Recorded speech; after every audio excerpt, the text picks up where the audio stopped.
Okay, once again, we have a simple circuit. Just a basic, your headlamp over here. As you can see, it's illuminated. That means there's a complete path for current to flow. So current will flow from the positive, through the wires, through the switch. Now notice this switch is making contact. That means it's a normal state. It is normally closed. If you want to activate it, we will open it. So the normal state is closed. Therefore, this is in a closed position already. So current flows here, comes out the other side of the switch, goes to the bulb, illuminates the bulb, as you can see this. Now, current comes out from the bulb. Now we have another switch. Notice the difference. This is normally closed. This is normally open.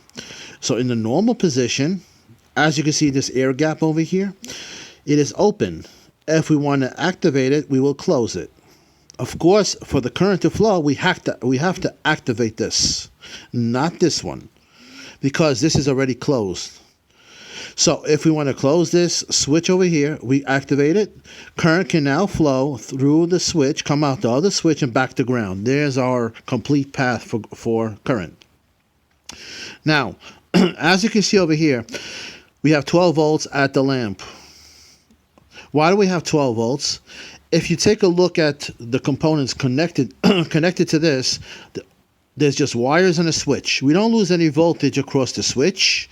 We don't lose any voltage across the wires. Very low resistance. So 12 volts over here. This is 0 volts. Why is this 0 volts? If you take a look at it, where is it connected to? The negative, the ground. Therefore, this is at 0 volts potential, ground potential. Where did I lose the 12 volts across? This lamp.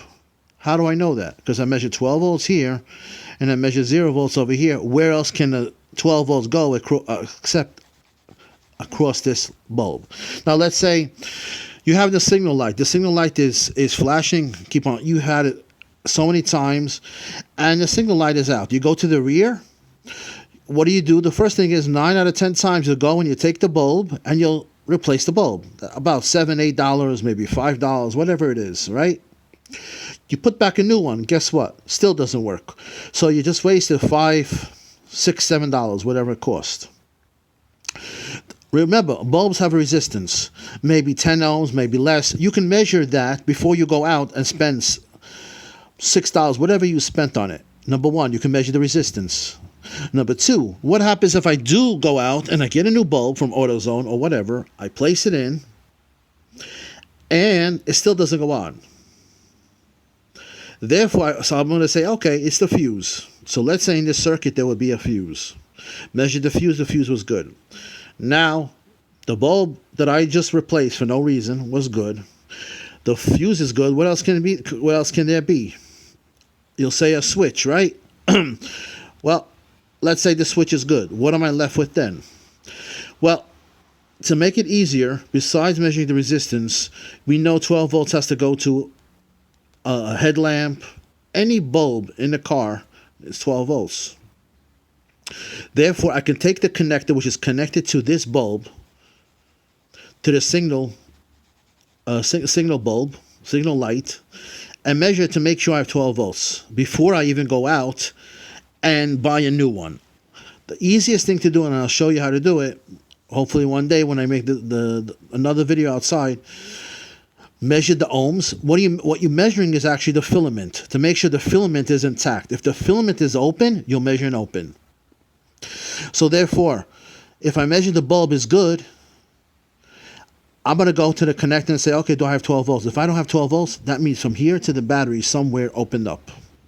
Maybe a wire or something. So before you go and replace something, make sure you measure the resistance of that bulb, like an actual ohm meter. Make sure you measure ohms. If you don't measure ohms and it's open, chances are you replace the bulb and it'll fix it. Now, one thing I was asked by this one, inputs and outputs of a computer. These are inputs, these are outputs. When you have outputs, that means you had an input. If you had an input, you should have an output. What's considered an input? Sensors. This gives current information to the computer what's going on as far as air is concerned, the temperature of the air, the coolant temperature. So these are inputs. Here's one input over here. Here's another input. Here's another input. So therefore, they're going to the computer as a crankshaft position. It's telling it that the engine is spinning.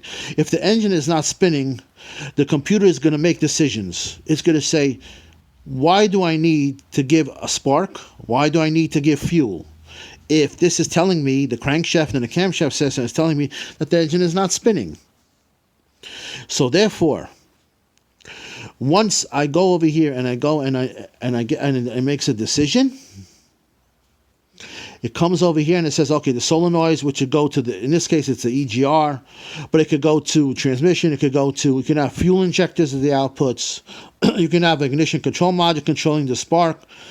It's going to make a decision to say, you know what, based upon these conditions, the present conditions, I'm going to either open the fuel injectors longer and allow more fuel to go in. I'm going to give the spark earlier or later, depending on these decisions. Therefore, what is that considered? An output.